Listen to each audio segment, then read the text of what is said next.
Big shots ஆன்மீக நேயர்களுக்கு ஸ்ரீமாவின் அன்பு வணக்கம். நம்ம பிக் ஷாட்ஸ் ஆன்மீக சேனலுக்கு நம்ம தொடர் பதிவுகளாக நிறைய ஆன்மீக விஷயங்களை நம்ம கொடுக்க இருக்கிறோம். பொதுவாகவே ஸ்ரீமா லைஃப் ஸ்டைல் சேனல்ல பார்த்தீங்க அப்படின்னா நிறைய இன்ஃபர்மேஷன்ஸ் இருக்குமா, நிறைய இன்ஃபர்மேஷன் கொடுக்குறீங்க அப்படின்னு சொல்லுவீங்க எல்லாரும். இப்போ அதே மாதிரி பிக் ஷாட்ஸ் ஆன்மீகம் அப்படிங்கிற சேனலுக்காக நம்ம என்ன செய்ய போறோம், நிறைய ஆன்மீக தகவல்களை கொட்டி கொடுக்க போறோம். நிறைய விஷயங்கள் நம்ம பிரபஞ்சத்தை பத்தி பேசுவோம், இயற்கையை பத்தி பேசுவோம், அதே போல ஆன்மீகத்தை பத்தி பேசுவோம், ஆன்மீகம் அறிவியலும் ஆன்மீகமும் ஒன்று என்பதை பத்தி பேசுவோம். நிறைய விஷயங்கள் இருக்கு பேசுறதுக்கு. அது எல்லாமே உங்களுக்கு மிகவும் பயனுள்ள தகவல்களாக அமையும் அப்படின்னு நான் சொல்லிக்கிறேன். இன்னைக்கு ஒரு விஷயம், பிக் ஷாட்ஸ் ஆன்மீக சேனலுக்கு என்னுடைய முதல் பதிவு இது. இதுல நான் எதை பத்தி பேசணும்னு ஆசைப்படுறேன் அப்படின்னா, இந்த பிரபஞ்சம், இந்த பூமி, இந்த ஆகாயம், நம்ம எங்க இருக்கோம், இந்த உலகத்துல இருக்கோம், இந்த பிரபஞ்சத்துல நம்ம இருக்கோம். அப்படிங்கும்போது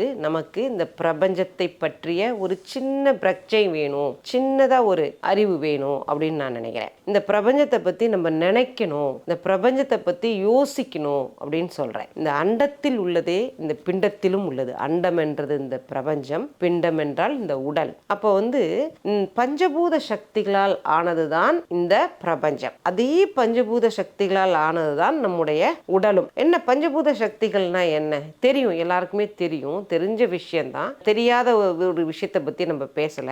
அதாவது பஞ்சபூத சக்திகள் என்றால் நீர், நிலம், நெருப்பு, ஆகாயம், காற்று, இதுதான் 5 விதமான பஞ்சபூத சக்திகள். இதேதான், இவற்றால் ஆனதுதான் இந்த உலகம். அதே மாதிரி அதே சக்திகள் தான் இந்த உடலையும் இயக்கி கொண்டிருக்கிறது.